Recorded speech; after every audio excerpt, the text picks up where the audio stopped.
हरे कृष्णा।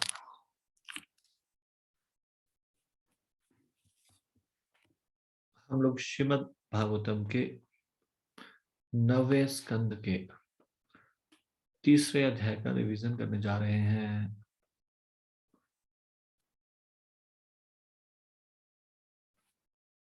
तीसरे अध्याय का शीर्षक है सुकन्या तथा च्यवन मुनि का विवाह।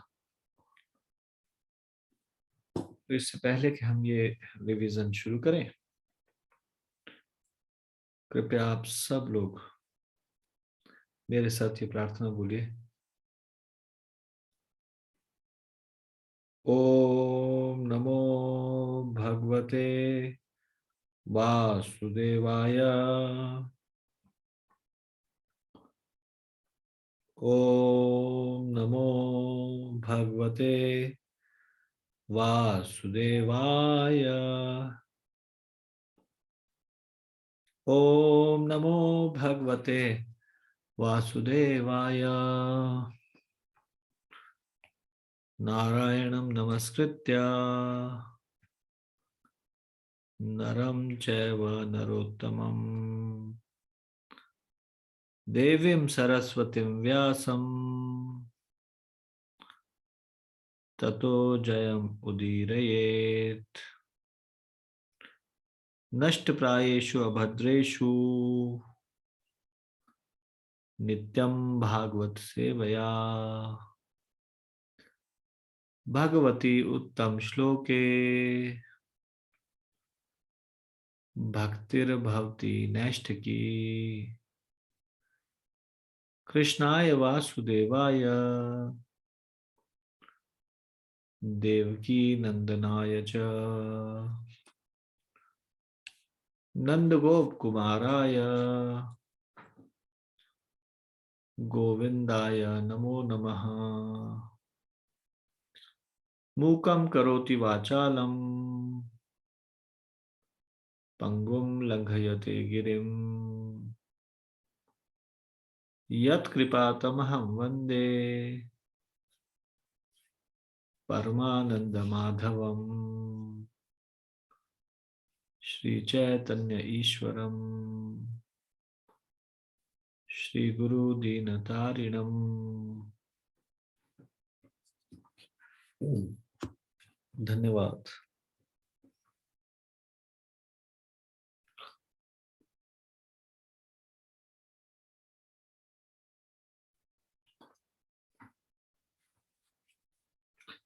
इस पूरे अध्याय में शुकदेव गोस्वामी जी वैवस्वत मनु के पुत्र शर्याति के विषय में बता रहे हैं।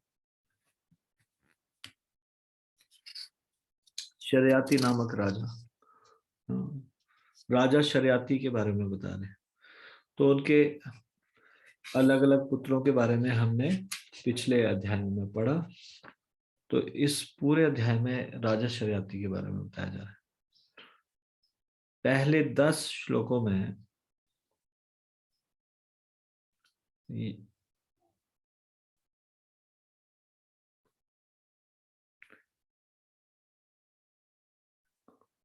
शर्याति की पुत्री सुकन्या के विवाह के बारे में बताया गया।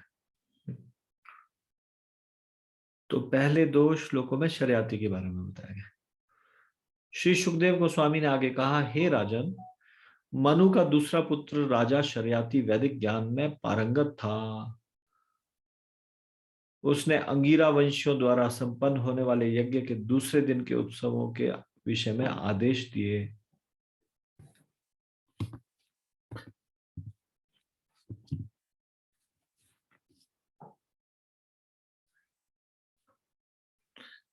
शर्याति के सुकन्या नामक एक सुंदर कमल नेत्री कन्या थी, जिसके साथ वे जंगल में च्यवन मुनि के आश्रम को देखने गए। तो ये पहले 2 श्लोकों में बताया गया।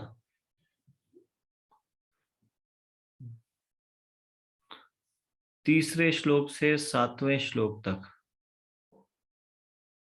सुकन्या की गलती के बारे में बताया गया।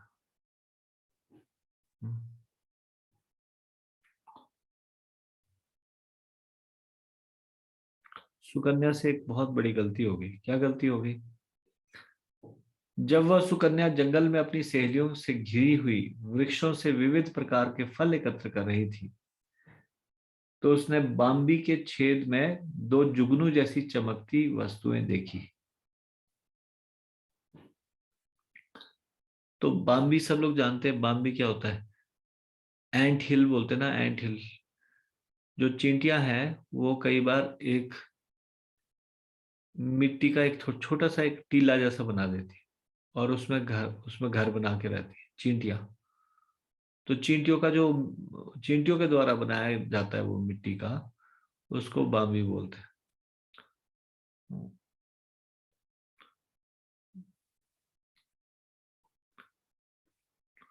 तो च्यवन मुनि जब तपस्या कर रहे थे तो उनको अपने शरीर का भान नहीं था और उनके शरीर के ऊपर चींटियों ने बाम्बी बना दी थी। कोई ऐसा और एग्जाम्पल आपको याद आता है जिसमें चींटियों ने बाम्बी बना दी ऊपर? तपस्या में कोई इतना मग्न हो कि जिसके शरीर के ऊपर बाम्बी बना दी हो? हम्म, कोई कोई एग्जाम्पल है आपको माइंड में?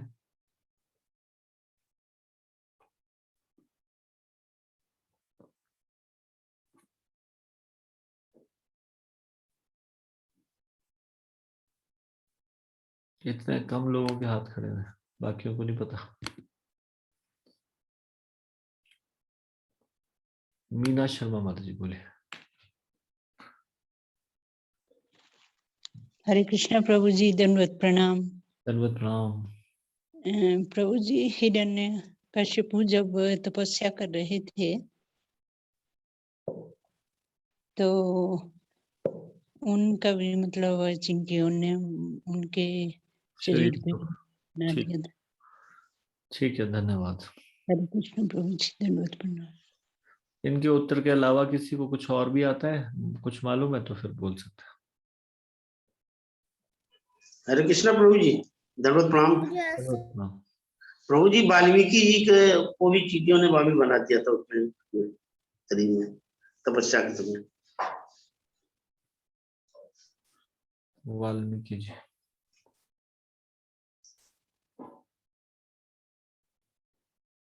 हरे कृष्णा प्रभु जी, दंडवत प्रणाम। धन्यवाद। और किसी को कुछ बोलना है?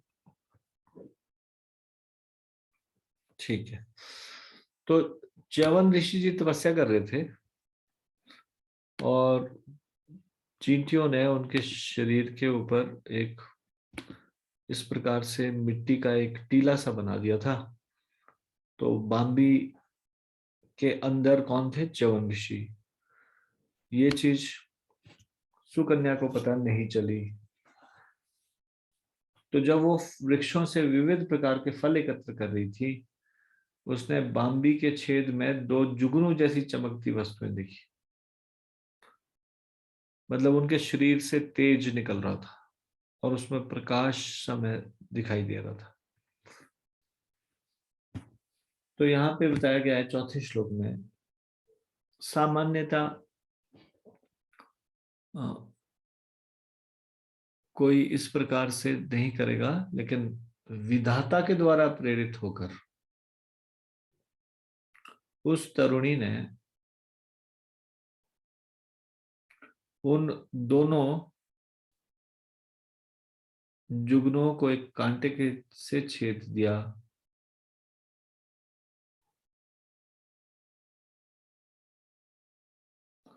मतलब वो जो दो चमकने वाली जो भी वस्तुएं थी, यानी कि उनका शरीर ही था जो चमक रहा था, उसको कांटे से उसमें छेद कर दिया, जिससे उनमें से रक्त फूटकर बाहर आने लगा।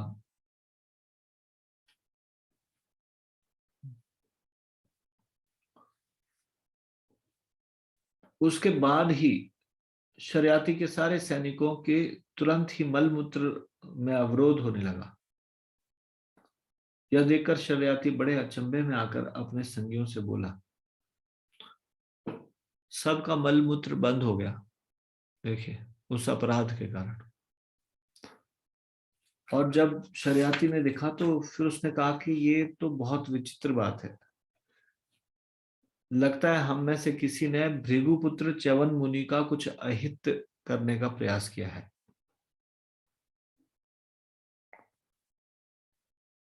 ऐसा लगता है कि हम में से किसी ने इस आश्रम को अपवित्र बना दिया है।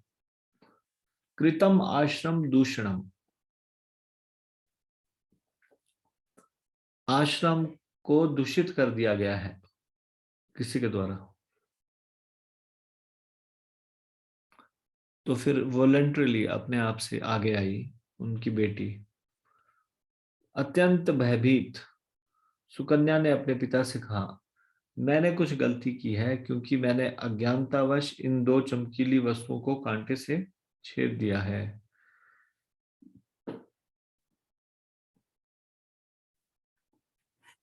अब शरियाती जी बहुत ज्यादा घबरा गया।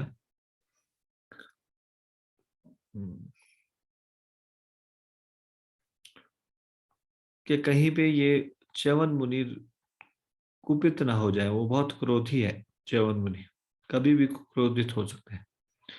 तो बहुत डरते डरते, शाप के डर से शरियाती च्यवन मुनि के पास गए और उन्होंने कहा कि मेरी बेटी को क्षमा कर दो। तो च्यवन मुनि पहला प्रश्न ये पूछते हैं, तुम्हारी बेटी विवाहित है या अविवाहित?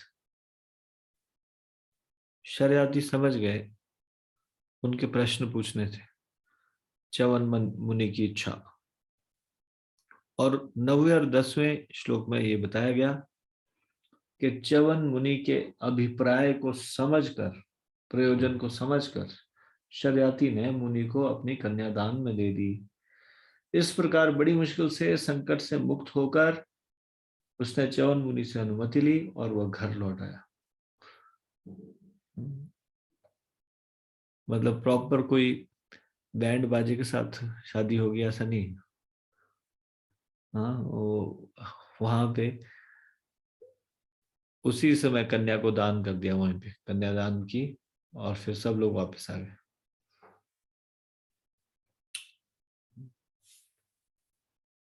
अब सुकन्या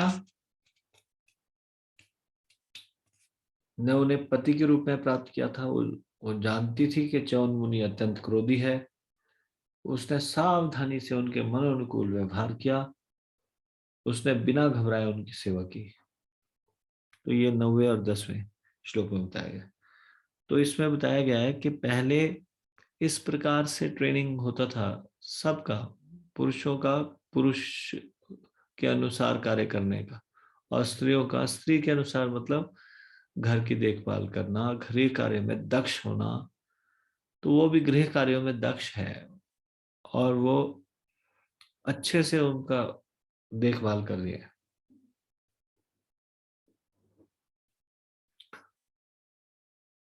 तो वो उनकी सेवा से प्रसन्न हो गए च्यवन मुनि। और 11वें और 12वें श्लोक में बताया गया कि अश्वनी कुमार जो कि देवताओं के वैद्य है, स्वर्गलोक के वैद्य है, वो कुछ काल बीतने के बाद ये दोनों अश्विनी कुमार च्यवन मुनि के आश्रम पधारे। उनका अच्छे से आदर सत्कार किया गया।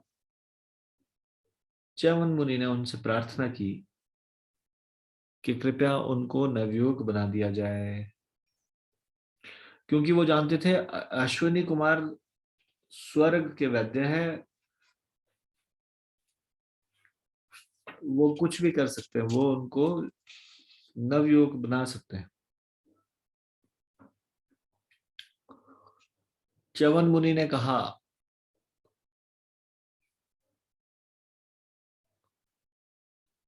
यद्यपि आप दोनों सोमरस पीने के पात्र नहीं हो, परंतु मैं आपको वचन देता हूं कि मैं सोमरस का पूरा कलश भरकर आपको दूंगा। कृपा करके मेरे लिए सौंदर्य और तरुणाई की व्यवस्था करें, क्योंकि तरुणी स्त्रियों को ये आकर्षक लगते हैं। अब उनको ख्याल आया अपने जवान पत्नी का। उनको लगा कि मैं इतना बूढ़ा व्यक्ति हूँ, तो बूढ़ा व्यक्ति किसको पसंद आता है। तो उन्होंने सोचा कि मैं क्यों ना नवयुवक शरीर को प्राप्त करूं।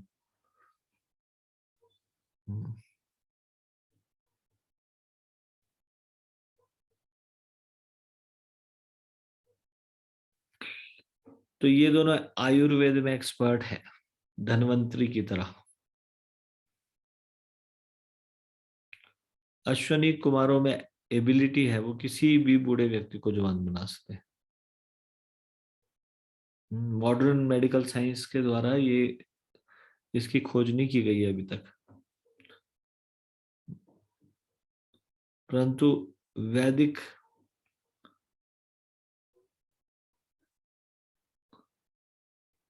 शास्त्रों में हमको ये देखने को मिलता है कि इस प्रकार ऐसा हो सकता था। यहां तक कि एक मरे हुए व्यक्ति को भी जीवित किया जा सकता था यदि उसका अंग भंग न हुआ हो। जैसा कि हमने बलि महाराज, जब बलि महाराज जी की चर्चा चल रही थी तो वहां पे पढ़ा था कि शुक्राचार्य जी ने बलि महाराज और उनके सैनिक, जो कि जिनके शरीर क्षत विक्षत नहीं हुए थे, उनको वापस जीवित कर दिया था। श्रीमद् भागवतम के 8वें स्कंद के 11वें अध्याय के 47वें श्लोक में ये श्लोक आया था, जिसमें बताया गया था कि शुक्राचार्य जी ने उनको पुनर्जीवित कर दिया था। ये तो परफेक्शन है मटेरियल साइंस की, लेकिन हाईएस्ट परफेक्शन क्या है? मटेरियल साइंस में मान लीजिए कोई व्यक्ति इतना परफेक्ट बन जाए, बूढ़े को जवान कर दे, लेकिन ये हाईएस्ट परफेक्शन थोड़ी नहीं है। हाईएस्ट परफेक्शन क्या है? To become a devotee of the Lord. ये परम सिद्धि है, भगवान का भक्त बन पाए, ये परम सिद्धि है। भौतिक संसार की सिद्धियां भौतिक संबंधों से रिलेटेड हो सकती है, लेकिन परम सिद्धि क्या है? To become a devotee of the Lord. और इस परम सिद्धि को प्राप्त करने के लिए एक व्यक्ति को श्रीमद् भागवतम, इस जो कि वैदिक ज्ञान का पका हुआ फल है, उसको चखना पड़ेगा। श्रीमद् भागवतम का पहले स्कंद के पहले अध्याय के 3 श्लोक में ये बताया गया, ये पका हुआ फल है वैदिक ज्ञान का। अब 13वें श्लोक से 15वें श्लोक तक ये बताया गया कि च्यवन मुनि नवयुवक बन गए।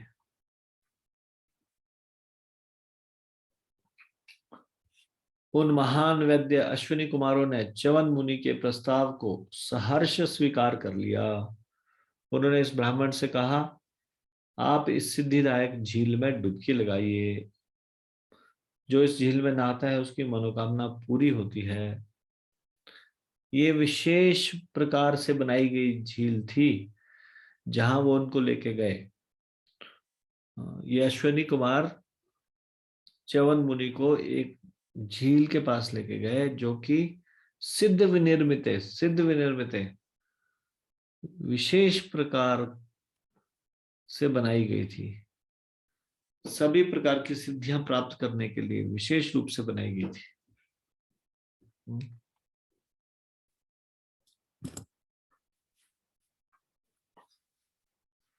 यह कहकर अश्विनी कुमारों ने च्यवन मुनि को पकड़ा, जो वृद्ध थे और जिनके रुग्ण शरीर की चमड़ी झूल रही थी। बाल सफेद थे तथा सारे शरीर में नसें दिखाई दे रही थी, और वे तीनों उस सरोवर में घुस गए।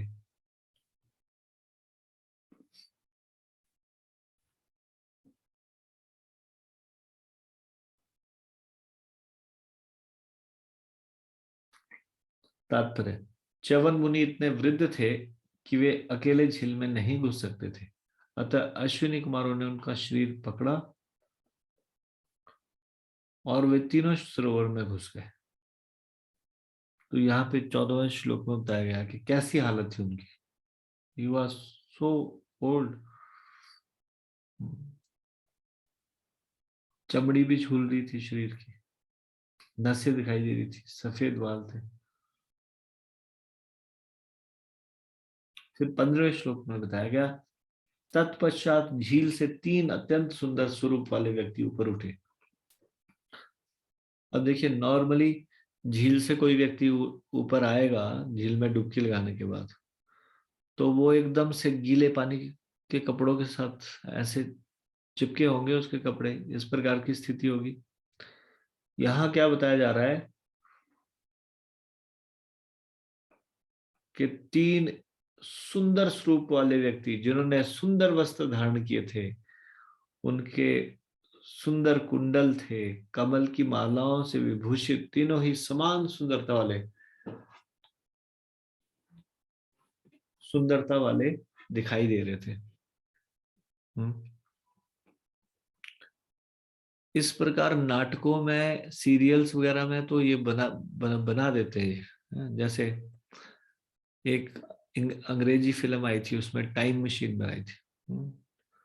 टाइम मशीन मतलब जो उसमें जाएगा तो वापस आएगा, वो टाइम पिछले टाइम पे वापस आ जाएगा, मतलब कुछ सदियों पहले पैदा हो जाएगा। उसमें टाइम मशीन में डिसाइड कर सकते हो कितने समय पहले जाना है। ऐसी कपोल कल्पना बना सकते हैं, फिल्में बना सकते हैं। सच में ऐसा हो सकता है, ये बिल्कुल इस प्रकार से बूढ़ा व्यक्ति डुबकी लगा रहा है और वापस आ रहा है तो जवान बन के आ रहा है। हाँ? ऐसा ये मटेरियल लाइफ, मटेरियल प्रोग्रेस की परफेक्शन है। डिवोटीज इसमें इंटरेस्टेड नहीं है, they are not interested in it. नया शरीर प्राप्त करना क्या मुश्किल बात है, कई बार प्राप्त किया फिर से प्राप्त हो जाएगा। बूढ़ा शरीर छूटेगा, फिर से पैदा होंगे, दोबारा से नया शरीर मिल गया।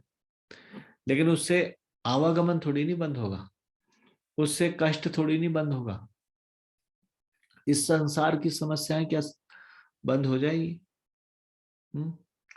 इसलिए अगर ऐसे ऐसे वर भी कोई दे रहा हो तो भी ऐसे भक्त लोग इन वर के लिए लालायित नहीं है।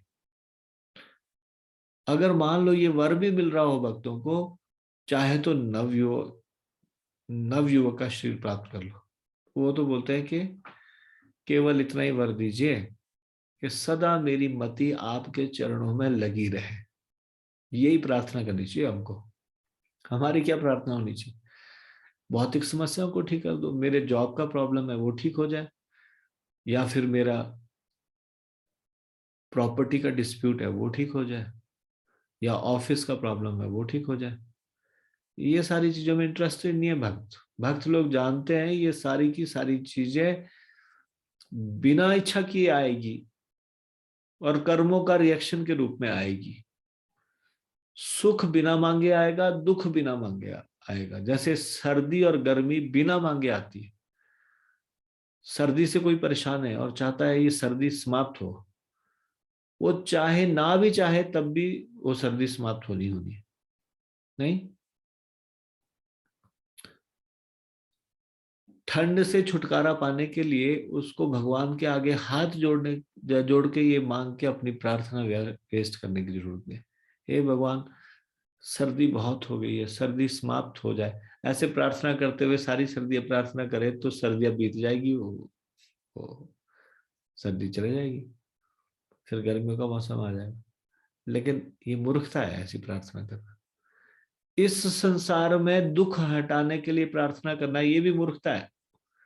हमारे लिए जो हमारे कर्मों के अनुसार जो दुख का कोटा है वो आएगा और वो चला जाएगा। दुख कौन से परमानेंट रहते हैं? इस संसार के ना दुख परमानेंट रहते हैं ना सुख परमानेंट रहते। इसलिए ना दुख में ज्यादा विचलित होने की जरूरत और ना ज्यादा सुख में फूल के कुपा होने की जरूरत। क्योंकि जो सुख अभी दिख रहा है वो कभी भी छिन सकता है हाथ से। यदि कोई बहुत धनी पुरुष है, एक समय ऐसा आ सकता है कि वो सबसे ज्यादा धनी ना हो, कोई और उसको उसका रिकॉर्ड तोड़ ले। हाँ।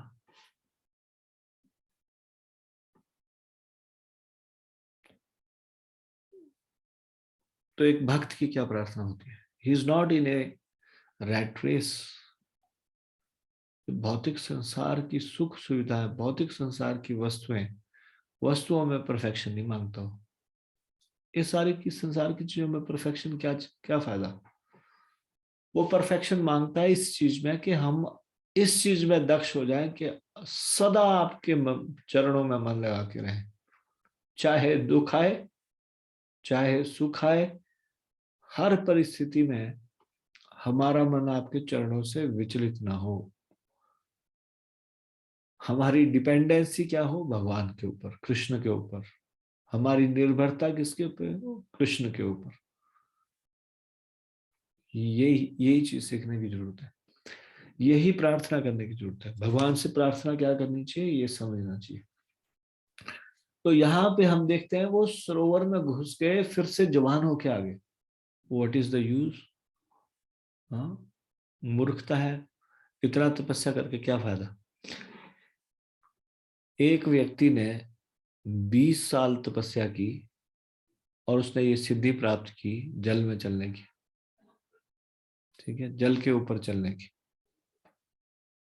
और फिर उसके बाद वो व्यक्ति जल के ऊपर चल के नाव पार करता है और उनकी तरफ देखता है मुस्कुराते हुए, जो नाव में पैसे देके पार कर रहे होते हैं। अब वो व्यक्ति, एक व्यक्ति जो नाव में होता है, वो उनको पूछता है कि हे महात्मा, आपने ये सिद्धि कैसे प्राप्त की? तो वो बड़े गर्व से बोलते हैं, ये आसानी से थोड़ी नहीं मिलती है। मैंने 20 साल तपस्या की, फिर जाके मुझे ये सिद्धि मिली कि मैं पानी पे चल सकता हूँ। तो व्यक्ति बोलता है कि आपने 20 साल नष्ट कर दिए अपने। जो 25 पैसे में काम होता था या 20 पैसे में काम होता है, वो आपने 20 साल लगा दिए उसके लिए। हाँ, मतलब 20-25 पैसे देके वो नाव पार कर रहा है, और ये 20 साल तपस्या करके पानी के पार कर रहे हो, बिना नाव के कर रहे हैं। क्या क्या क्या उपलब्धि है इसमें? बताइए, क्या व्हाट इज द यूज? जो अनाप शनाप अमीर भी हो जाएंगे, भोजन उतना ही कर पाएंगे। भोजन भोजन वही 2 रोटी या 4 रोटी खाएंगे, उससे ज्यादा तो नहीं खा पाएंगे। वो धन का क्या लाभ उसका? He is also filling his belly, and a simple farmer, he is also filling his belly। दोनों अपना पेट भर रहे हैं।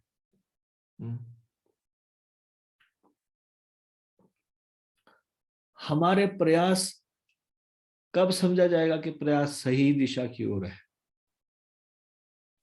अगर हमारा अत्यधिक प्रयास हो और उससे हम प्राप्त हो वो चीज हो नश्वर, नष्ट होने वाली, तो फिर क्या क्या प्रयास की सार्थकता? प्रयास की सार्थकता तो तभी है यदि हम कुछ स्थायी चीज को प्राप्त कर सके, और स्थायी चीज है भगवान की भक्ति। इस संसार में और कोई भी स्थायी चीज नहीं है।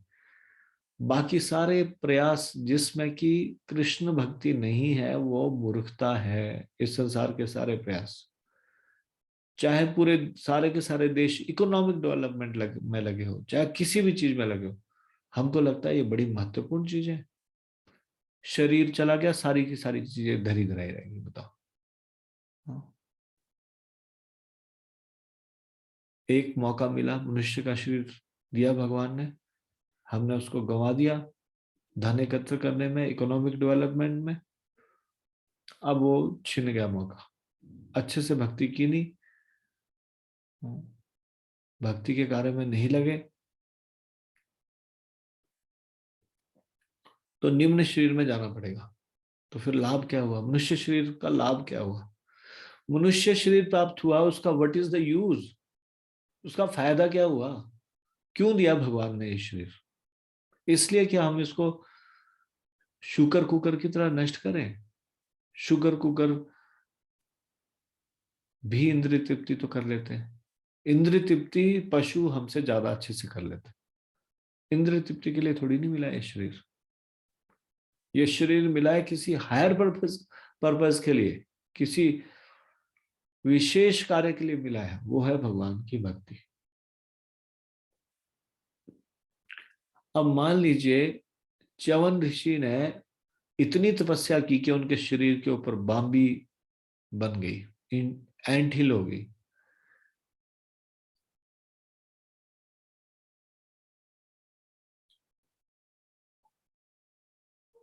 और उसके बावजूद भी वो शक्ति संपन्न है, यज्ञ के द्वारा अश्विनी कुमारों को सोमरस प्रदान कर सकते हैं, लेकिन उनके साथ डील कर रहे हैं। This is a deal, you give me something and I will give you something. तुम मेरा फायदा कराओ, मैं तुम्हारा फायदा कराता हूं। और इस डील में क्या बोलते हैं कि मुझे जवान बना दो।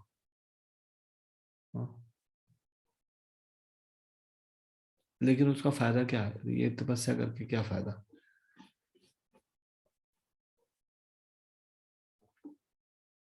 जिसमें भगवान की प्रसन्नता के लिए कोई कार्य नहीं कर रहा, भगवत प्राप्ति के लिए कोई कार्य नहीं किया जा रहा, उसमें क्या लाभ? इस संसार का कोई भी कार्य हो, कैसा भी कार्य हो, अगर वो भगवान की ओर हमको नहीं लेके जा रहा, भगवान से दूर लेके जा रहा है, तो भक्तों का जरा भी इंटरेस्ट नहीं ऐसे कार्य में। तो च्यवन मुनि चाहे जितने बड़े मुनि हो, हमारे आदर्श च्यवन मुनि नहीं है। हमारे आदर्श तो ये छोटे छोटे भक्त हैं, जैसे भीष्म पितामह, पांडव, कुंती महारानी, प्रहलाद महाराज, ध्रुव महाराज। इस प्रकार की तपस्या करके क्या लाभ, जिससे हम भौतिक कुछ लाभ प्राप्त हो, भगवान की भक्ति के लिए नहीं, कुछ संसार को भोगने के लिए। ये उनको जवानी प्राप्त हो रही है भगवान की भक्ति के लिए, इसलिए मांग रहे हो? नहीं ना, संसार को भोगने के लिए मांग रहे। ऐसे तपस्वी का क्या लाभ? ऐसी तपस्या का क्या लाभ? भक्त लोग जानते हैं क्या मांगना है भगवान से। इस संसार की नश्वर चीज नहीं मांगनी है, शुद्ध भक्ति मांगनी है भगवान से।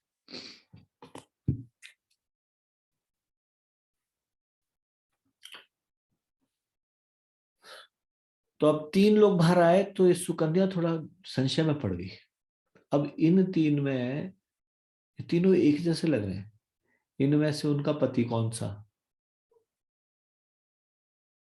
तो फिर वो उनकी शरण में जाती है कि हे अश्विनी कुमारों, कृपया करके मुझे बताओ कौन अश्विनी कुमार है, कौन मेरा पति है। तीनों एक जैसे दिखते हो।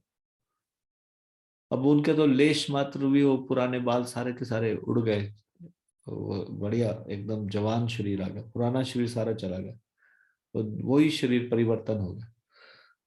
तो फिर 16-17 में 16 श्लोक में बताया गया कि सुकन्या अपने पति और उन दोनों अश्विनी कुमारों में भेद न कर पाई, क्योंकि वे समान रूप से सुंदर थे। अतएव अपने असली पति को पहचान पाने में असमर्थ होने के कारण उसने अश्विनी कुमारों की शरण ग्रहण की। अश्विनी कुमार सुकन्या के सतीत्व एवं निष्ठा को देखकर अत्यंत प्रसन्न हुए, अतः उन्होंने उसे उसके पति च्यवन मुनि को दिखलाया और फिर उनसे अनुमति लेकर वे विमान से स्वर्गलोक को वापस लौट गए।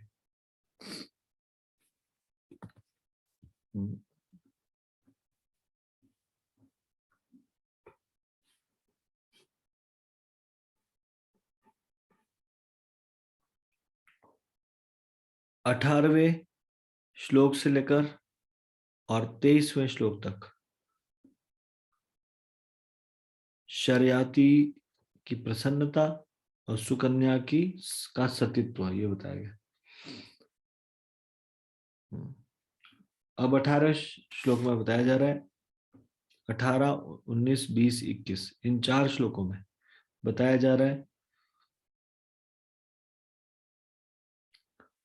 कि शर्याती एक बार च्यवन मुनि के घर गए, मतलब अपने जमाता के घर, जवाई के घर। तो शर्याती जब वहां पे आए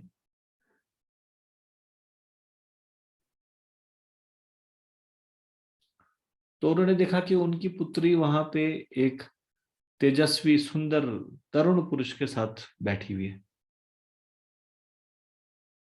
ये देखकर वो बहुत अप्रसन्न हुए।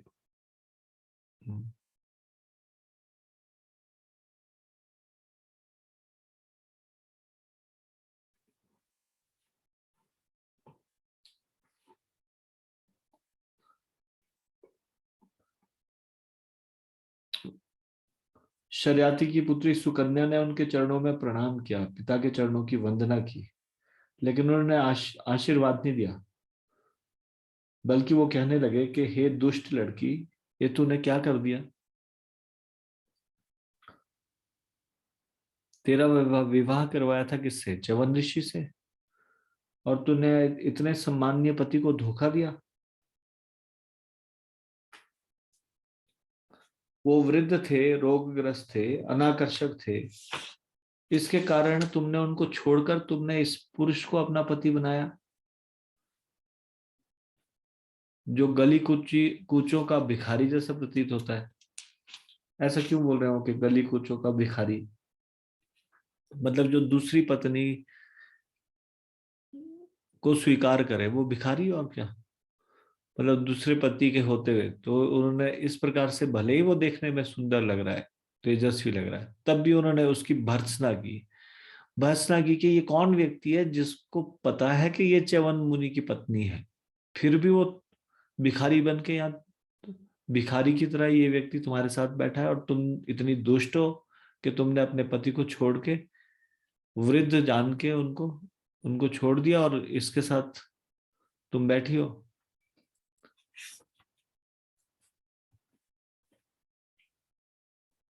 और फिर वो बोलते हैं कि हे सम्मान्य कुल में उत्पन्न मेरी पुत्री, तुमने अपनी चेतना को किस तरह इतना नीचे गिरा दिया? तुम किस तरह इतनी निर्लज्जता पूर्वक परपति को अपने हृदय में रख रही हो? इस तरह तुम अपने पिता तथा अपने पति दोनों के कुलों को नरक में धकेल कर बदनाम करोगी।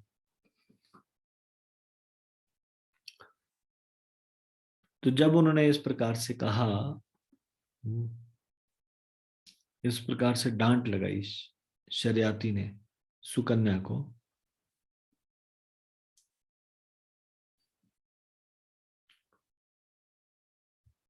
तो सुकन्या उनके फटकारने से ना तो डरी और ना दुखी हुई, बल्कि मुस्कुराने लगी और हंसते हुए कहने लगी। क्यों मुस्कुराने लगी? क्योंकि उनको पता चला कि मेरे पिता को भी भूल हो रही है, जैसे मुझे भूल, जैसे मैं पहचान नहीं पाई थी च्यवन ऋषि को, वैसे मेरे पिता भी नहीं पहचान पा रहे। उसको अपने सतीत्व पर गर्वित सुकन्या अपने पिता की डांट फटकार सुनकर मुस्कुराने लगी। उसने हंसते हुए कहा, हे पिता, मेरी बगल में बैठा यह तरुण व्यक्ति आपका असली दामाद भृगुवंश में उत्पन्न च्यवन मुनि ही है।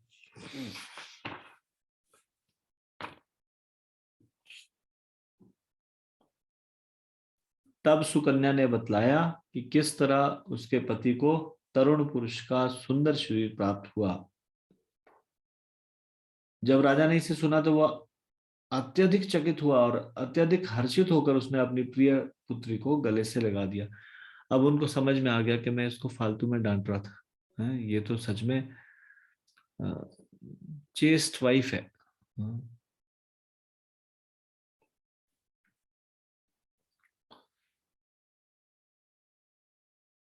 तो 24, 25 और 26वें श्लोक में ये बताया गया, च्यवन मुनि ने अपने पराक्रम से राजा शर्याती से सोम यज्ञ संपन्न कराया।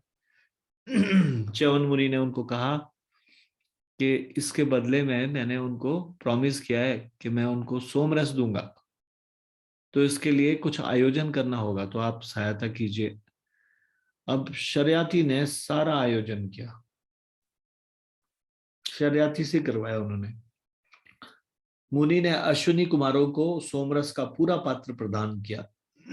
यज्ञ में से सोमरस का पात्र निकला और वो उनको एज इट इज दे दिया गया, हालांकि वो इसको पीने के अधिकारी नहीं थे।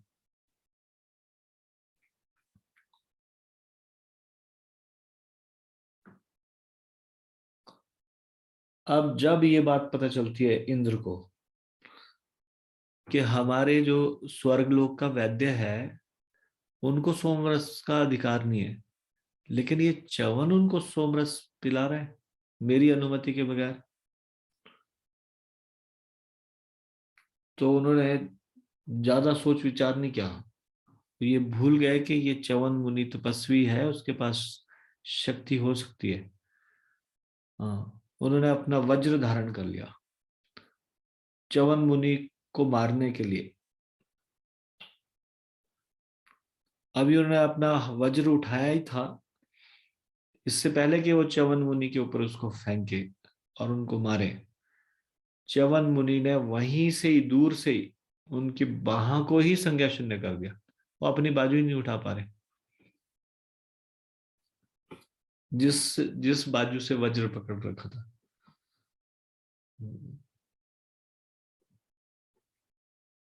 26वें श्लोक में बताया, यद्यपि अश्विनी कुमार मात्र वैद्य थे और इसी कारण से उन्हें यज्ञों में सोमरस पान से अलग रखा जाता था, किंतु देवताओं ने इसके बाद उन्हें सोमरस पीने की अनुमति प्रदान कर दी।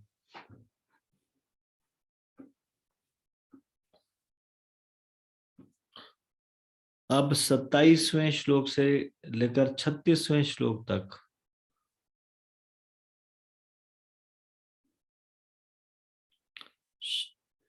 रेवती और बलराम जी की चर्चा है। किस प्रकार से है? 27वें श्लोक में बताया कि राजा शर्याती ने उत्तानबरही, आनर्त और भूरिशेण नामक 3 पुत्र को जन्म दिया। तो ये जो इनके ये 3 पुत्र थे, इनमें से जो अनर्त था, अनर्त का पुत्र था रेवत। रेवत का विशेष उल्लेख किस लिए है? ये रेवत, इन्होंने क्या किया, समुद्र के भीतर कुशस्थली नामक राज्य का निर्माण कराया और वहां पे रहकर उसने आनर्त इत्यादि भूखंडों पर शासन किया। उनके 100 पुत्र हुए, जिनमें से सबसे बड़ा था कुकुदमी।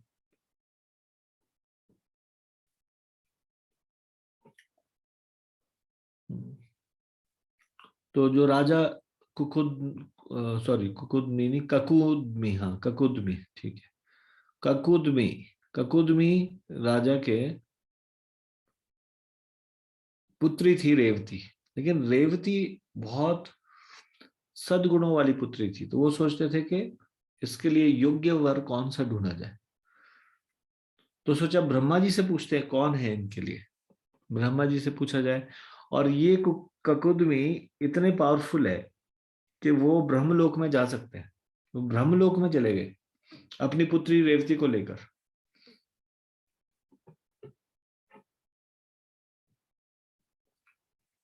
और उनके पति के बारे में पूछताछ की कि कौन इनके पति होंगे। जब कुकुदमी वहां पहुंचे तो ब्रह्मा जी गंधर्वों का संगीत सुनने में व्यस्त थे, उनके पास बात करने की फुर्सत नहीं थी। अतएव ककुदमी को प्रतीक्षा करनी पड़ी और जब ये संगीत समाप्त हुआ तो उसने ब्रह्मा जी को नमस्कार करके अपनी चिरकालीन इच्छा व्यक्त की। जब उन्होंने ब्रह्मा जी को पूछा कि मेरी बेटी के लिए कौन सा वर योग्य वर है, तो ब्रह्मा जी हंसने लगे और बोले कि हे राजा, तुमने अपने हृदय में जिन लोगों को अपना दामाद बनाने का निश्चय किया है वे सारे कालक्रम में मर चुके हैं। ना सिर्फ वो मर चुके हैं, उनके पुत्र पौत्र अन्य वंशज भी नहीं रहे। अब तुम्हें उनके नाम भी नहीं सुनाई पड़ेंगे। अब मैं आपसे प्रश्न पूछ रहा हूं, ऐसा पहले भी कभी हुआ है कि कोई ब्रह्मा जी के पास गए और जब ब्रह्मा जी के पास गए तो वापस इस पृथ्वी पे सब कुछ चेंज हो गया? ब्रह्मलोक गया कोई ब्रह्मा जी से सलाह मशवरा करने या कुछ पूछने के लिए, जब वापस आया तो इस पृथ्वी में ना उनका परिवार, ना उनके पुत्र पौत्रों का परिवार, सब कुछ चेंज हो गया, क्योंकि ब्रह्मलोक का समय और यहाँ का समय अलग अलग है। इसका उदाहरण हमको मिलता है कि जब कृष्ण भगवान ग्वाल बालों को और बछड़ों को चुराया ब्रह्मा जी ने, और वो एक क्षण में जाके वापस आ गए, वो गए और वहां पे उन्होंने एक ब्रह्मलोक में एक गुफा में इन सबको रुक रखा और वापस आ गए। लेकिन वो जो एक क्षण वहां पे बिताया ब्रह्मलोक में, वो यहाँ के 1 साल के बराबर था। तो इस बीच में यहाँ 1 साल बीत गया। फिर जब उन्होंने देखा यहाँ पे कि सारे के सारे ग्वाल बाल बछड़े वैसे के वैसे ही है, तो उन्होंने फिर योग शक्ति से वहां गुफा में देखा, तो देखा दोनों जगह कैसे ये सारे ग्वाल बाल किस प्रकार से बन गए यहाँ पे, ये तो सारे के सारे चुरा लिए गए थे। तो इसमें इससे भी हमको पता चलता है कि ब्रह्मा जी का जीवन और यहाँ का समय अलग अलग है। देखिए समय अलग अलग है, ये हमको पता चलता है जैसे पितृलोक का समय है, पितृलोक के 15 दिन हमारे यहाँ के 15 दिन, पितृलोक के सॉरी यहाँ के 15 दिन, पितृलोक का 12 घंटे का दिन और नेक्स्ट 15 दिन 12 घंटे की रात्रि है। जैसे यहाँ पे होता है शुक्ल पक्ष और कृष्ण पक्ष, तो जो यहाँ के शुक्ल पक्ष है प्रथमा द्वितीया तृतीया चतुर्थी पंचमी षष्ठी सप्तमी अष्टमी नवमी दशमी एकादशी द्वादशी त्रयोदशी चतुर्दशी, एक बार पूर्णिमा एक बार अमावस्या है, ऐसी चलती है ना हिंदी की तिथियां। तो ये 15 दिन का जो समय है, तो जो तो कृष्ण पक्ष वाला समय है वो है पितरों की 12 घंटे की रात्रि, और जो शुक्ल पक्ष वाला समय है 15 दिन का यहाँ का, वो है उनका 12 घंटे का दिन। तो वहां और यहाँ पे भी अंतर है, देवताओं के लोक में और यहाँ पे भी समय की गति अलग अलग है। हमारे 6 महीने उनका 12 घंटे का दिन और अगले 6 महीने उनका 12 घंटे की रात्रि है। यहाँ उत्तरायण और दक्षिणायन, उत्तरायण जो है वो देवताओं का दिन और दक्षिणायन देवताओं की रात्रि। उसी तरह से ब्रह्मा जी का समय और यहाँ का समय में अंतर है। तो मैं आपसे प्रश्न पूछा था, क्या आप कोई ऐसी घटना बता सकते हैं जिसमें कोई व्यक्ति ब्रह्मा जी के पास गए और जब वापस आए तो सब चीजें बदल गई? यहाँ पे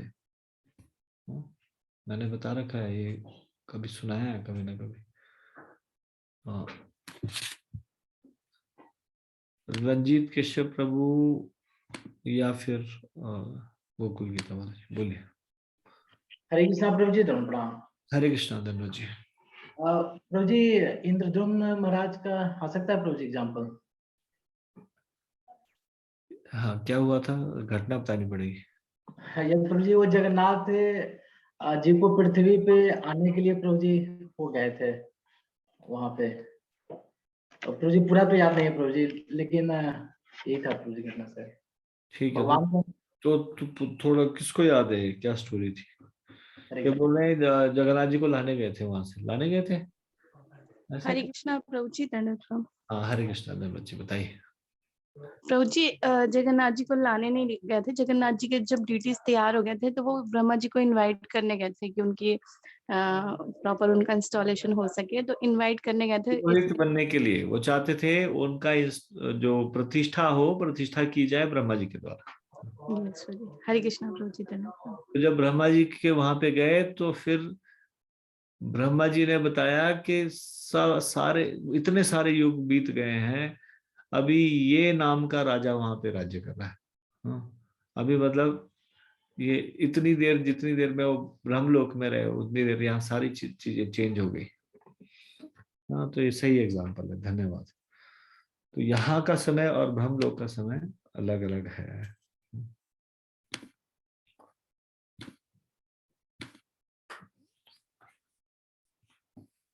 तो बोलते हैं 27 चतुर्युग बीत गए, तुमने जिन लोगों को रेवती का पति बनाना चाहा होगा वो सब चले गए हैं, उनके पुत्र पौत्र अन्य वंशज भी नहीं रहे, उनका नाम भी नहीं सुनाई पड़ेगा। तो बोलते हे राजन, तुम यहाँ से जाओ और अपनी पुत्री भगवान बलदेव को अर्पित करो, जो अभी भी उपस्थित है। वे अत्यंत शक्तिशाली हैं, निसंदेह वे पूर्ण पुरुषोत्तम भगवान है और उनके स्वांश विष्णु है। उन्हें दान में दिए जाने के लिए तुम्हारी पुत्री सर्वथा उपयुक्त है।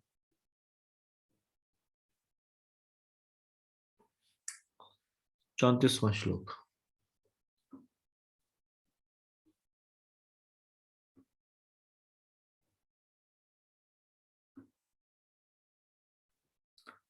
बलदेव भगवान है, ये बता रहे हैं अभी कुकुदमी को।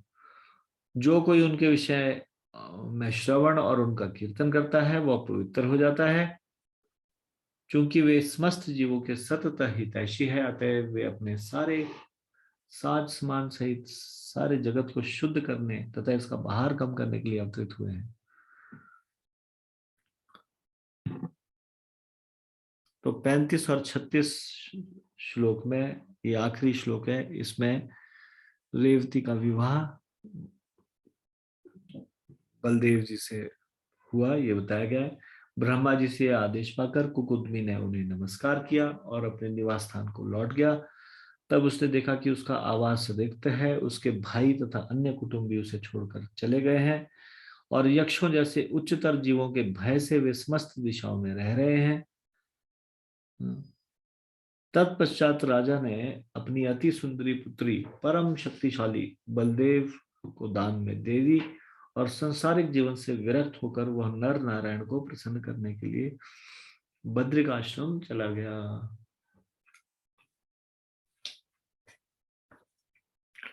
तो इस प्रकार से ये रिवीजन समाप्त हुआ। अब चौथा अध्याय निकाल लीजिए। चौथा अध्याय बहुत महत्वपूर्ण अध्याय है। चौथे अध्याय में क्या बताया जा रहा है? दुर्वासा मुनि और अम्बरीश महाराज, इनकी कथा बताई जा रही है।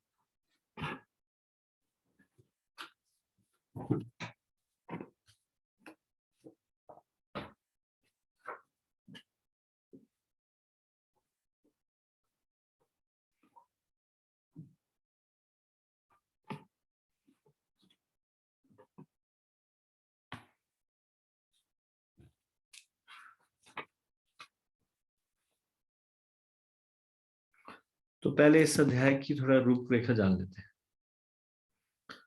श्रीमद् भागवतम 9वां स्कंद 4था अध्याय, शीर्षक दुर्वासा मुनि द्वारा अम्बरीश महाराज का अपमान। इसमें कुल 71 श्लोक है। ये थोड़ा सा लंबा अध्याय है, तो इसकी रूपरेखा जान लेते हैं। पहले 12 श्लोकों में नाभाग के बारे में बताया गया है।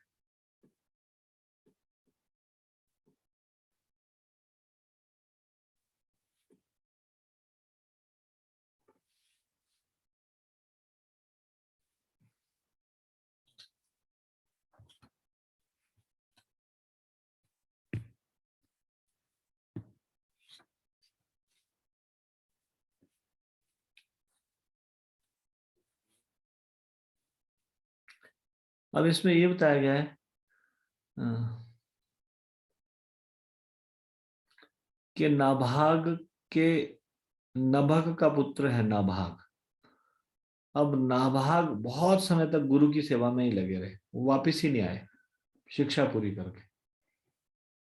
तो सारे भाइयों ने सोचा कि अब वो नहीं आएगा, वो गृहस्थ नहीं बनना चाहता, इसलिए उन्होंने आपस में सारी की सारी प्रॉपर्टी बांट ली।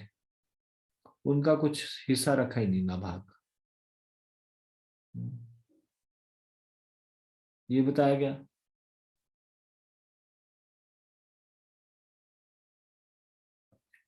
नभग के ने की सलाह से नाभाग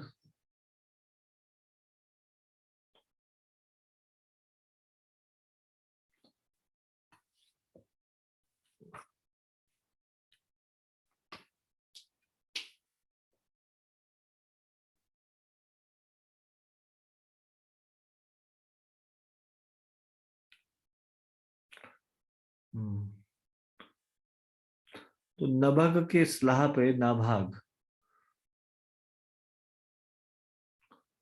धन प्राप्त करने के लिए जाते हैं, एक यज्ञ करते हैं, महान यज्ञ संपन्न कर, वहां यज्ञ में धन के लिए जाते हैं, लेकिन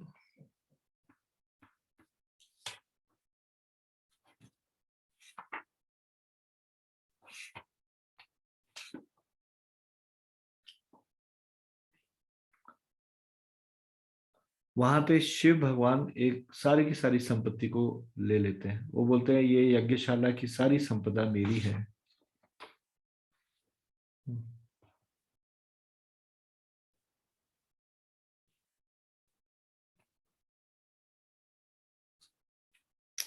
ये 1 से 12 तक कुल मिला के नाभाग की स्टोरी है। फिर 13वें श्लोक से 28वें श्लोक तक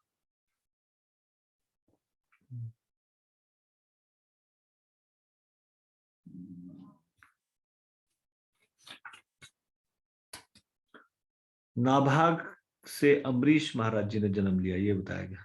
अब यहां से अम्बरीश महाराज की स्टोरी शुरू होती है। पहले तो नाभाग की स्टोरी बताइए, नाभाग, और फिर नाभाग से महाराज अम्बरीश ने जन्म लिया। अम्बरीश महाराज जी का ऐश्वर्य बताया गया है, उनका डिटैचमेंट बताया गया है, कितना वो विरक्त थे। अम्बरीश महाराज जी की भगवत भक्ति की भावना, उनका आदर्श राज्य करना, यज्ञ करना और उनकी प्रजा, इसके बारे में बताया गया है। 13 से लेकर 28 तक क्वालिटीज और एक्टिविटीज ऑफ अम्बरीश महाराज। अम्बरीश महाराज की क्या ड्यूटीज थी, उनकी डिटैचमेंट, उनकी डिवोशन, तो उनके सारे के सारे गुणों और उनके कार्यकलापों के बारे में बताया गया 13 से 28 श्लोकों तक। फिर 29 से 41 श्लोक तक अम्बरीश महाराज ने जो एकादशी रखी और द्वादशी के दिन उनका व्रत, इसके बारे में बताया गया। अम्बरीश महाराज जी ने ये व्रत रखा और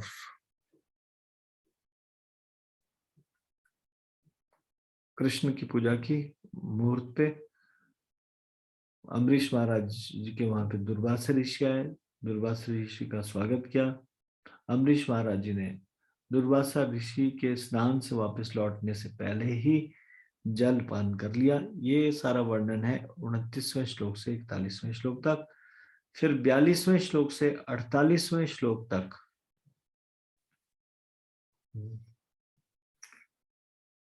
दुर्वासा ऋषि बहुत क्रोधित हो जाते हैं अम्बरीश महाराज के ऊपर। वो एक कृत्या उत्पन्न करते हैं अम्बरीश महाराज को जान से मारने के लिए, लेकिन सुदर्शन चक्र रक्षा में के लिए आ जाता है और उस कृत्या को नष्ट कर देता है। ये है 42वें श्लोक से 48वें श्लोक तक। फिर 49वें श्लोक से 62वें श्लोक तक दुर्वासा मुनि का ब्रह्मा जी, शिव जी और फिर नारायण जी के पास जाने के बारे में बताया गया है। दुर्वासा ऋषि अपनी जान की रक्षा, सुदर्शन चक्र से उनकी जान की रक्षा के लिए चारों तरफ भागते हैं, लेकिन हर जगह सुदर्शन चक्र उनका पीछा करता है। तो वो ब्रह्मलोक जाते हैं, वहां पे भी उनको राहत नहीं मिलती। कैलाश जाते हैं शिव जी के पास, वहां पे भी राहत नहीं मिलती। और वैकुंठ जाते हैं, वहां पे भी उनको सुदर्शन के भय से राहत नहीं मिलती। फिर 63वें श्लोक से 71वें श्लोक तक, ये बड़ा महत्वपूर्ण है। इसमें बताया गया है कि भगवान जो है वो निर्भर है भक्तों के ऊपर, और उनके बगैर भगवान कुछ भी आनंदित नहीं होते। उनका आनंद है भक्तों के साथ में। भक्त लोग जो है वो भगवान के लिए कुछ भी न्यौछावर करने के लिए तैयार रहते हैं। इस प्रकार से उनको पूरी तरह से नियंत्रित करते हैं।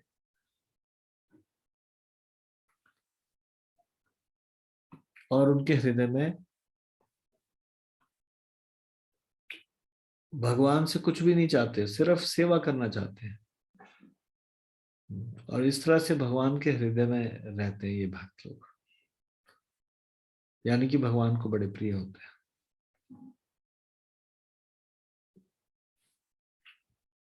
भगवान विष्णु दुर्वासा ऋषि को यह सलाह देते हैं कि वो अम्बरीश महाराज के पास जाएं और उनसे क्षमा प्रार्थना करें। तो ये पूरा ये अध्याय की रूपरेखा थी।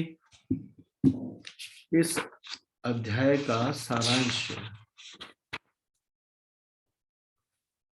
प्रभुपाद जी इस प्रकार से देते हैं। इस अध्याय में महाराज नभग एवं उनके पुत्र नाभाग तथा महाराज अम्बरीश का इतिहास वर्णित है। मनु का पुत्र नभग हुआ, जिसका पुत्र नाभाग कई वर्षों तक गुरुकुल में रहा। नाभाग की अनुपस्थिति में उसके भाइयों ने राज्य में उसे कोई हिस्सा न देकर अपनी संपत्ति आपस में बांट ली। जब नाभाग घर लौटा तो उसके भाइयों ने उसके हिस्से के रूप में उसे अपना पिता दे दिया। सोचिए उस समय भी इस प्रकार से थे। वो बोले तुम्हारे को तुम्हारा हिस्सा चाहिए, ये हमारे पिता है, ये रख लो तुम हिस्से में, प्रॉपर्टी नहीं मिलेगी, पिताजी को ले जाओ।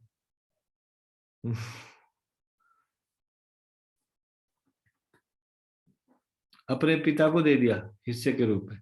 किंतु जब नाभाग अपने पिता के पास गया और अपने भाइयों के इस बर्ताव का वर्णन किया तो पिता ने कहा कि यह कपट है। पिता ने नाभाग को सलाह दी कि वो अपनी जीविका के लिए यज्ञशाला में जाए और वहां 2 मंत्रों का उच्चारण करे।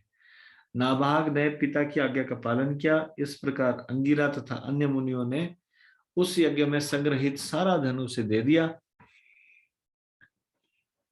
शिव जी ने नाभाग की परीक्षा लेने के लिए इस धन पर अपना अधिकार जता दिया, किंतु जब वे नाभाग के व्यवहार से प्रसन्न हो गए तो सारा धन उसे वापस सौंप दिया।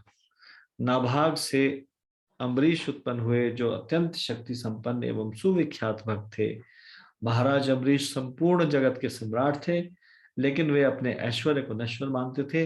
वे जानते थे कि ऐसा भौतिक ऐश्वर्य बद्ध जीवन में गिरने का कारण है, अतएव वे इस ऐश्वर्य से विरक्त रहे। उन्होंने अपनी इंद्रियों तथा मन को भगवान की सेवा में लगाया। यह विधि युक्त वैराग्य कहलाती है, जो पूर्ण पुरुषोत्तम भगवान की पूजा के लिए सर्वथा उपयुक्त है। सम्राट होने के कारण महाराज अम्बरीश के पास प्रभूत ऐश्वर्य था, अतएव उन्होंने भक्ति भी ऐश्वर्य पूर्वक की, और इस कारण अपने ऐश्वर्य के बावजूद उन्हें अपनी पत्नी, संतान या राज्य से कोई अनुराग नहीं था। उन्होंने अपनी इंद्रियों तथा मन को सदैव भगवान की सेवा में संलग्न रखा, अतः भौतिक ऐश्वर्य का भोग तो क्या, उन्हें मुक्ति की भी कामना नहीं थी।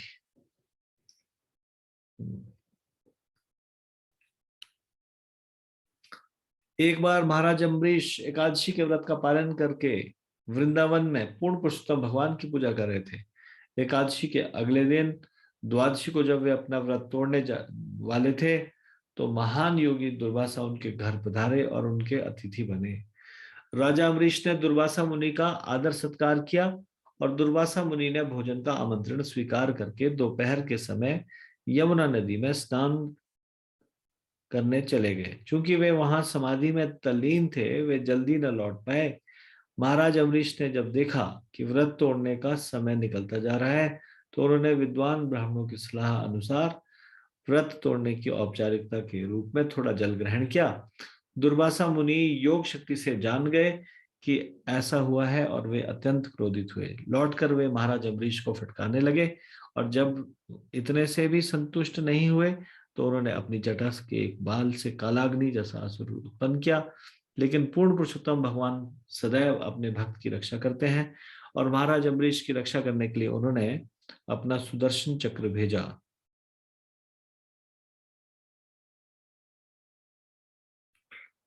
और महाराज अम्बरीश की रक्षा करने के लिए उन्होंने अपना सुदर्शन चक्र भेजा, जिसने तुरंत ही अग्नि सदृश असुर का विनाश किया। और फिर अम्बरीश महाराज के ईर्ष्यालु दुर्वासा का पीछा करने लगा। अम्बरीश महाराज के प्रति ईर्ष्यालु दुर्वासा का पीछा करने लगा। दुर्वासा ब्रह्मलोक, शिवलोक तथा अन्य उच्च लोकों में दौड़ते फिरे, लेकिन सुदर्शन चक्र के कोप से अपने को न बचा सके। अंत में वे वैकुंठ लोक गए और भगवान नारायण की शरण ली, किंतु भगवान नारायण भी ऐसे व्यक्ति को क्षमा न कर सके जिसने एक वैष्णव के प्रति अपराध किया था। ऐसे अपराध से क्षमा के लिए उसी वैष्णव की शरण में जाना होगा जिसका उसने अपमान किया था। क्षमा पाने का अन्य कोई उपाय नहीं है।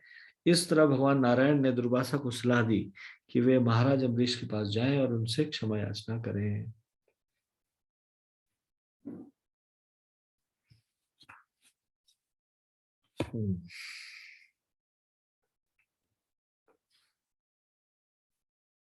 तो इस अध्याय को शुरू करें।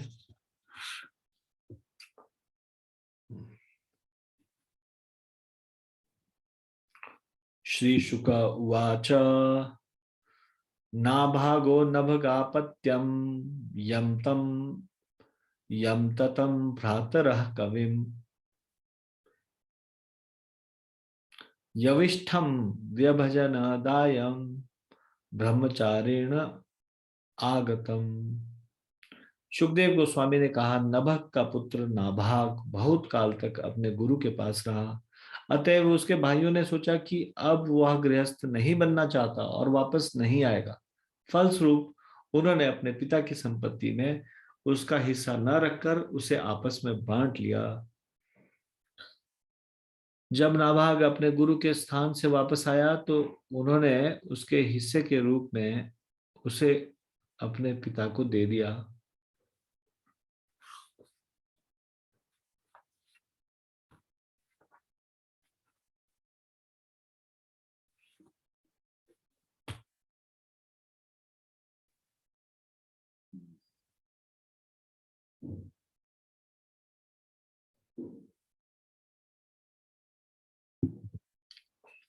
तात्पर्य, ब्रह्मचारी दो प्रकार के होते हैं। एक तो वे जो घर लौटकर विवाह करके गृहस्थ बन जाते हैं,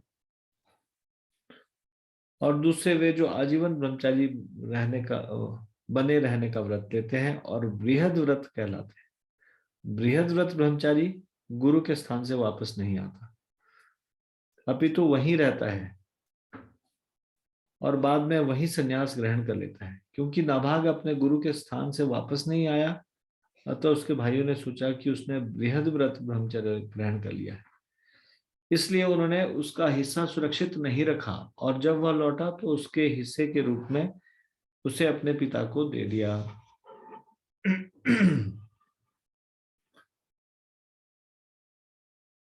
भ्रात्रो अभांक्त किम मध्यम भजाम पितरम तव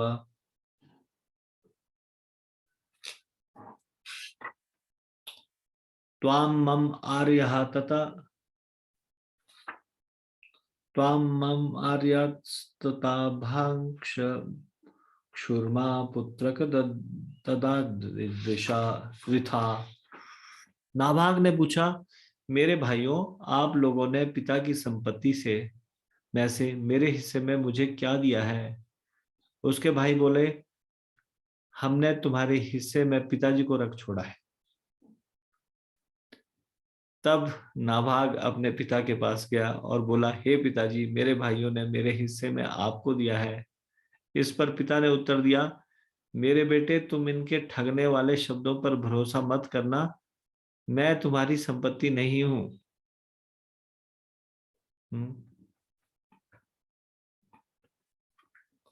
नाभाग के पिता ने कहा, अंगीरा के वंशज इस समय एक महान यज्ञ संपन्न करने जा रहे हैं। यद्यपि वे अत्यंत बुद्धिमान हैं, किंतु वे हर छठे दिन यज्ञ करते हुए मोहग्रस्त होंगे और अपने नैतिक कर्मों में त्रुटि करेंगे।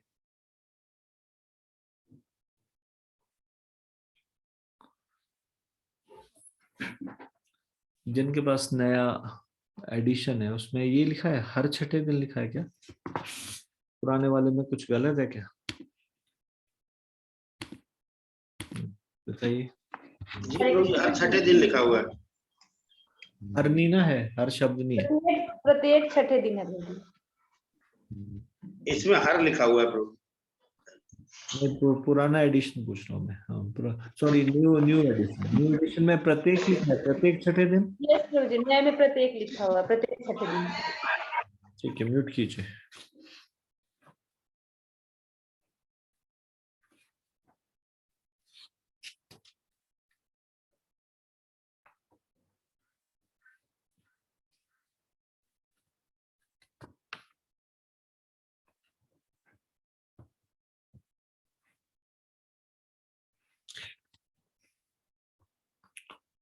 और ये जो प्रभुपाद जी का सारांश दिया गया है, उसमें एक जगह ये, इसमें भी थोड़ा सा प्रॉब्लम लग रहा है, जिसमें कि लिखा है अम्बरीश महाराज के ईर्ष्यालु दुर्वासा का पीछा करने लगा। जैसे लास्ट से 5-6 लाइन ऊपर जिसमें लिखा है, और अम्बरीश महाराज की रक्षा करने के लिए उन्होंने अपना सुदर्शन चक्र भेजा, जिसने तुरंत ही उस अग्नि सदृश असुर का विनाश किया। और फिर अम्बरीश महाराज के ईर्ष्यालु दुर्वासा का पीछा करने लगा, या महाराज के प्रति ईर्ष्यालु दुर्वासा का पीछा करने लगा? क्या है इसमें? हरे कृष्णा प्रभु जी, ये लिखा था और फिर अम्बरीश महाराज के ईर्ष्यालु दुर्वासा का पीछा करने लगा। अम्बरीश महाराज के ईर्ष्यालु दुर्वासा का पीछा करने लगा, ऐसे लिखा है। हरे कृष्णा। यहाँ पे इसमें प्रति आना चाहिए।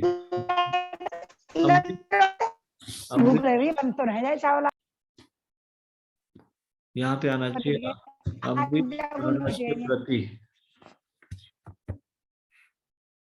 अम्बरीश महाराज के ईर्ष्यालु दुर्वासा का कोई मतलब नहीं ना बनता, यहाँ प्रति आना चाहिए।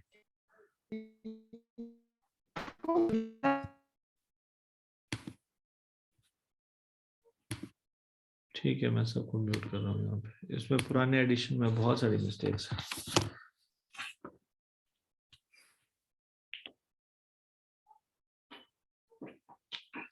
तात्पर्य, तीसरे श्लोक का तात्पर्य पढ़ो। नाभाग अत्यंत सरल हृदय था, अतएव जब वह अपने पिता के पास गया तो पिता ने दयावश अपने पुत्र को समझाया कि अपनी जीविका चलाने के लिए वह अंगिरा के वंशजों के पास जाए और यज्ञ करने में होने वाली उनकी त्रुटियों का लाभ उठाए।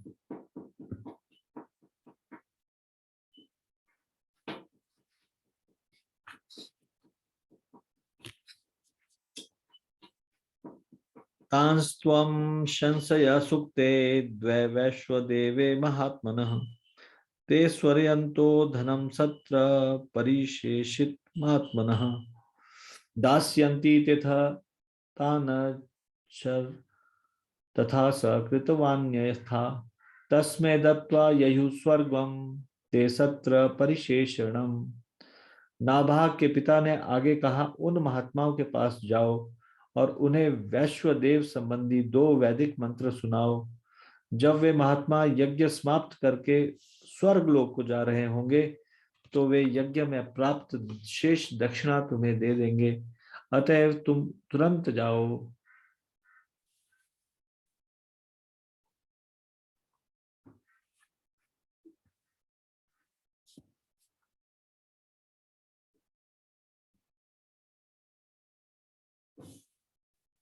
इस तरह नाभाग ने वैसा ही किया जैसा कि उनके पिता ने सलाह दी थी, और अंगिरा वंश के सारे मुनियों ने उसे अपना सारा धन दे दिया और फिर वे स्वर्ग लोक को चले गए।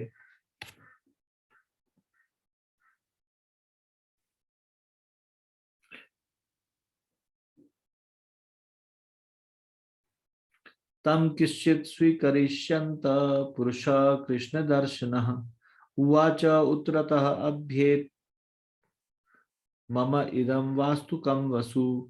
जब नाभाग सारा धन ले रहा था तो उत्तर दिशा से एक काला कुलूटा व्यक्ति उसके पास आया और बोला, इस यज्ञशाला की सारी संपदा मेरी है।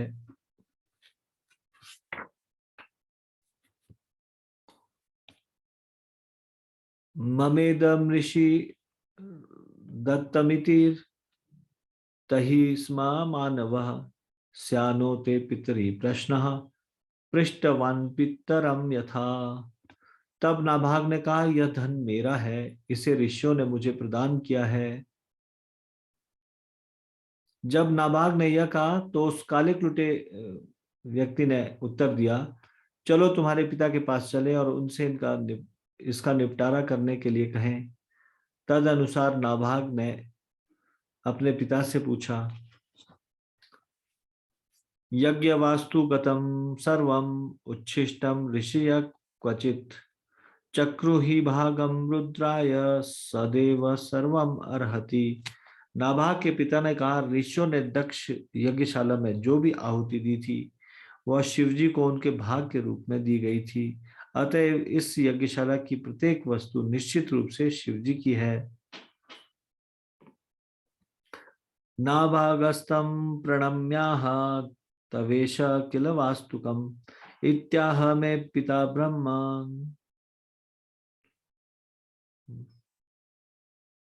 शिरसा त्वाम प्रसादये। तत्पश्चात शिवजी को नमस्कार करने के बाद नाभाग ने कहा, हे पूज्यदेव, इस यज्ञशाला की प्रत्येक वस्तु आपकी है, ऐसा मेरे पिता का मत है। अब मैं विनम्रता पूर्वक आपके समक्ष अपना सिर झुकाकर आपसे कृपा की भीख मांगता हूं। यत्ते पिता वद्धर्मं त्वं च सत्यं प्रभाषसे ददामि ते मंत्र दृशो ज्ञानम ब्रह्म सनातनम। शिव जी ने कहा, तुम्हारे पिता ने जो कुछ कहा है वह सत्य है और तुम भी वही सत्य कह रहे हो, अतः वेद मंत्रों का ज्ञाता मैं तुम्हें दिव्य ज्ञान बतलाऊंगा।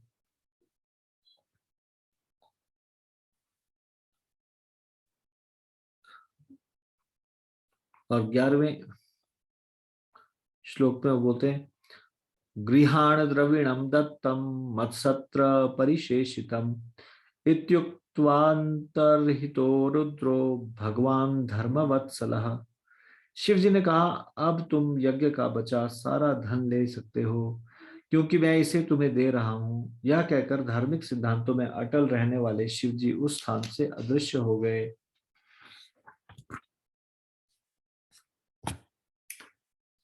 यह एतत् संस्मरेत प्रातः साय च सुसमाहितः कविर्भवति मंत्रज्ञ गतिम च एव तथा आत्मनः। जो कोई इस कथा को प्रातः काल एवं सायंकाल अत्यंत ध्यान पूर्वक सुनता या स्मरण करता है, वह निश्चय ही विद्वान, वैदिक स्तोत्रों को समझने वाला एवं स्वरूप सिद्ध हो जाता है। तो ये पहले 12 श्लोकों में नाभाग के बारे में बताया गया। अब 13वें श्लोक से 28वें श्लोक तक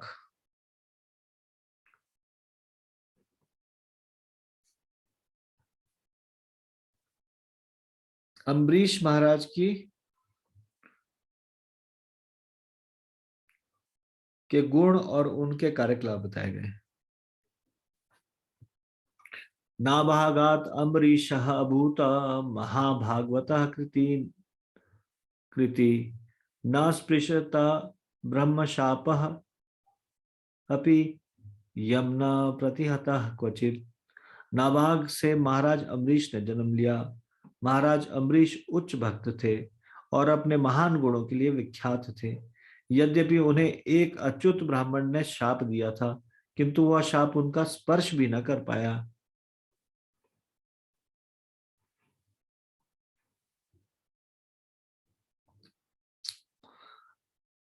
अब यहाँ पे अम्बरीश महाराज की कथा शुरू होती है 13वें श्लोक से।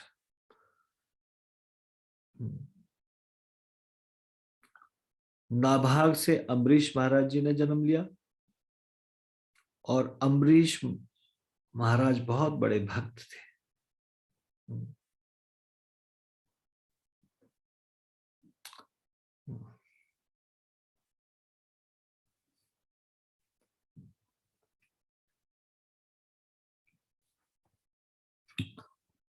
देखिए, अब यहाँ पे बताया जा रहा है कि यदि कोई शुद्ध भक्त हो तो अगर कोई ब्राह्मण भी शाप दे दे तो वो ब्राह्मण के द्वारा दिया गया शाप भी स्पर्श नहीं कर पाएगा। अगर भगवान बचाना चाहे। तो इससे क्या हमको समझ में आता है, मारे कृष्ण राखे के, राखे कृष्ण मारे के। जिस भगवान को कृष्ण बचाना चाहे उसको कोई मार नहीं सकता, जिनको कृष्ण मारना चाहे उनको कोई बचा नहीं सकता। तो फिर उसके बाद फिर परीक्षित महाराज को थोड़ा सा जिज्ञासा होती है। सुखदेव गोस्वामी ने अभी बताया कि एक ब्राह्मण ने शाप दिया किंतु शाप स्पर्श भी नहीं कर पाया। तो फिर परीक्षित महाराज पूछते हैं, श्री राजो उवाच भगवन् श्रोतुम इच्छामि राजर्षे तस्य धीमतः न प्राभूत यत्र निर्मुक्तः ब्रह्मदंड दुरत्ययः। राजा परीक्षित ने कहा, हे महानुभाव, महाराज अम्बरीश निश्चय ही अत्यंत उच्चस्थित एवं सच्चरित्र थे। मैं उनके विषय में सुनना चाहता हूँ। यह कितना आश्चर्यजनक है कि एक ब्राह्मण का दुर्लंघ्य शाप उन पर अपना कोई प्रभाव नहीं दिखला सका।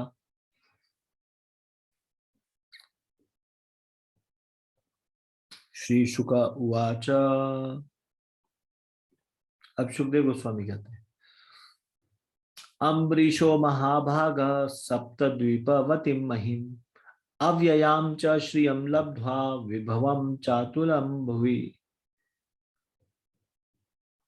मेनेति दुर्लभं पुंसां सर्वं तत्स्वप्न संस्तुतम् विद्वान् विभव निर्वाणं तमो विशति यत् पुमान्।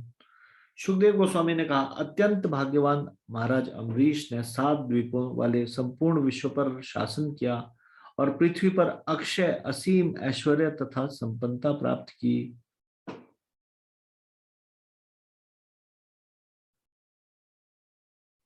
यद्यपि ऐसा पद विरले ही मिलता है, किंतु महाराज अम्बरीश ने इसकी तनिक भी परवाह नहीं की, क्योंकि उन्हें पता था कि ऐसा सारा ऐश्वर्य भौतिक है, ऐसा ऐश्वर्य स्वपन तुल्य है और अंततोगत्वा विनष्ट हो जाएगा। राजा जानता था कि कोई भी अभक्त ऐसा ऐश्वर्य प्राप्त करके प्रकृति के तमोगुण में अधिकाधिक डूबता जाता है।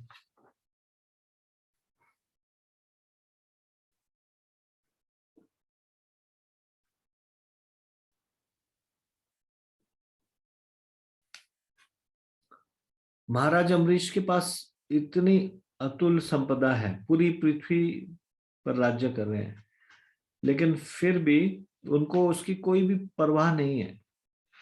परवाह नहीं है मतलब वो इसके ऊपर गर्वित नहीं है और वो जानते हैं कि ये कभी भी नष्ट हो सकता है। कितना भी बड़ा ऐश्वर्य क्यों ना प्राप्त हो जाए, ये सारा का सारा ऐश्वर्य स्वपन तुल्य है, अंततोगत्वा नष्ट हो जाएगा।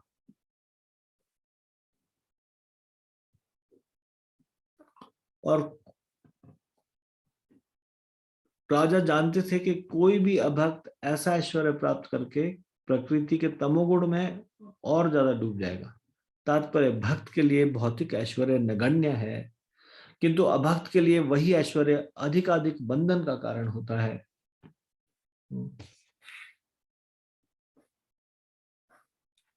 क्योंकि भक्त जानता है कि कोई भी भौतिक वस्तु नश्वर है, जबकि अभक्त तथाकथित क्षणिक सुख को सर्वस्व मानकर आत्म साक्षात्कार का मार्ग भूल जाता है। इस प्रकार अभक्त के लिए भौतिक ऐश्वर्य आध्यात्मिक उन्नति के मार्ग में बाधक होता है।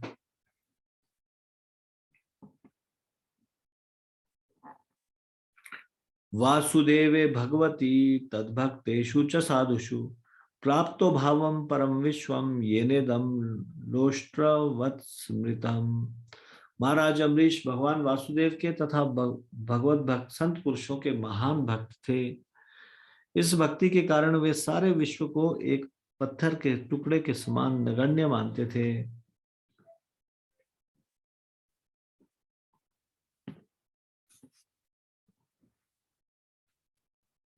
तो यहाँ पे ना केवल भगवान के भक्त बताया गया है, उनको अम्बरीश महाराज को, भगवान के भगवती तत् भक्तेषु, भगवान और उनके भक्त यानी कि संत पुरुष।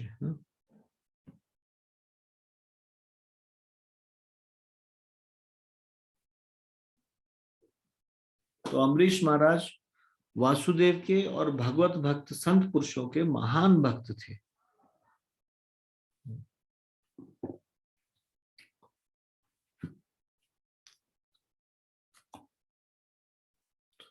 तो इसको आज हम यहीं पे विराम देंगे। 17वें श्लोक से आगे की चर्चा हम अगले प्रवचन में करेंगे। आज की चर्चा में से यदि आपका कोई प्रश्न है या कोई टिप्पणी है तो कृपया हाथ खड़ा कीजिए।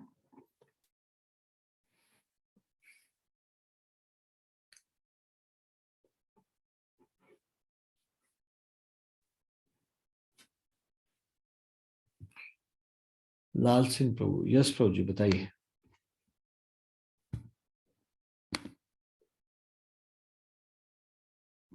अनम्यूट कीजिए और बताइए।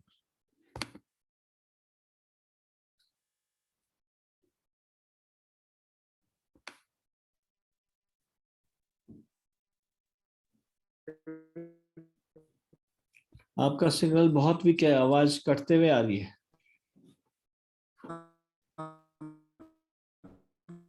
आपको ऐसे स्थान में जाना पड़ेगा जहां सिग्नल ठीक हो।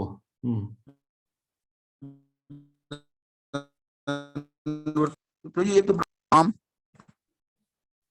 पहले ऐसे स्थान में जाइए जहां सिग्नल ठीक है। हरे कृष्णा प्रभु जी, आवाज आ रही है प्रभु जी? अब थोड़ी आने लगी है। हाँ जी जी प्रभु जी। प्रभु जी एक शब्द जो आया है इसमें अच्युत ब्राह्मण, तो प्रभु जी ब्राह्मण और अच्युत ब्राह्मण अलग अलग होते हैं? नहीं, जो भगवान अच्युत का मतलब होता है जो भगवान अच्युत भक्तों को का गोत्र अच्युत हो जाता है, गोत्र है अच्युत। अच्युत गोत्र भी है, भगवान को भी बोलते हैं इनफॉलेबल। वैसे अच्युत का मतलब होता है जो कभी अपने स्थान से ना गिरे। जी अच्युत ब्राह्मण मतलब जो भगवत परायण ब्राह्मण हो, जी तो एक तरह से भक्त की कैटेगरी में जो आता हो। दुर्वासा ऋषि को अच्युत ब्राह्मण बोला गया है, तो इसके अनेक मीनिंग हो सकते हैं। जो अपने स्थान से नहीं गिरते, जिनको कोई, भगवान तो किसी को भी अपने स्थान से गिरा सकते हैं, लेकिन जी कौन से श्लोक में ये अच्युत ब्राह्मण? ठीक। कौन से श्लोक में? 13वें श्लोक के उसमें है अनुवाद। जी ठीक है प्रभु जी, समझ में आ गया। हरे कृष्णा प्रभु जी, धन्यवाद। तो इसको फिर अभी यहीं पे विराम देंगे। भुवन प्रभु, यस प्रभु जी, आपका प्रश्न है। हरे कृष्णा प्रभु, धन्यवाद प्रभु जी। प्रभु जी बहुत बहुत धन्यवाद प्रभु जी लेक्चर के लिए। प्रभु जी मैं ये प्रश्न पूछ रहा था आपसे कि जैसे आप बता रहे थे अभी कि अम्बरीश महाराज जी जो थे वो भगवान के भक्त थे, तो उनको अपनी जो भौतिक संपत्ति थी उसका कोई अटैचमेंट नहीं था। तो इसमें नहीं, इनका कहने का मतलब ये था प्रभु जी कि उन्होंने यूज किया या नहीं किया, या खाली वो एक एज अ भक्त की तरह ही वो अपना भ्रमण करते रहे सारी भ्रमण नहीं करते रहे, राजा है, उनको तो राज्य करना ही पड़ेगा, लेकिन हर समय अपनी भक्ति में लगे रहते थे। राज्य के कार्य भी करते थे, लेकिन नवधा भक्ति में जो भी चीजें प्रोसेस बताई गई है, ये सारी प्रोसेस का उदाहरण के तौर पे अम्बरीश महाराज को देखा जाता है। जैसे अगर किसी को कहा जाए कि श्रवण के द्वारा किसने भगवान को प्राप्त किया, तो फिर श्रवण के द्वारा परीक्षित महाराज जी, कीर्तन के द्वारा किसने भगवान को प्राप्त किया, या ये विधि किसने अपनाई, तो सुखदेव गोस्वामी। ऐसे अगर ये नवधा विधि के अलग अलग 9 लोग हैं जो कि एग्जाम्पल के रूप में बताया जाता है, लेकिन अगर सारी विधियां किसने एक साथ संपन्न की, तो अम्बरीश महाराज। तो राजा थे, राज कर रहे थे, लेकिन साथ ही साथ में भगवान की सेवा में लगे रहते थे पूरी तरह से। अच्छा प्रभु जी, आप जैसे नवदा भक्ति है, नवदा भक्ति में यदि एक प्रोसेस को भी बोला जाए फॉलो करता है कोई डिवोटी, तो उसको भी अच्छा भगवत प्राप्ति हो सकती है। ठीक है प्रभु जी, ओके प्रभु जी, हरे कृष्णा प्रभु, धन्यवाद। ठीक है, इसको यहीं पे विराम देंगे। श्रीमद् भागवतम की जय, श्रील प्रभुपाद की जय, निताई गौर प्रेमानंदे, हरि हरि बोल। आप सब लोगों का बहुत बहुत धन्यवाद। हरे हरे कृष्ण प्रभु जी, धन्यवाद, प्रणाम। हरे कृष्णा प्रभु जी। हरे कृष्णा प्रभु जी।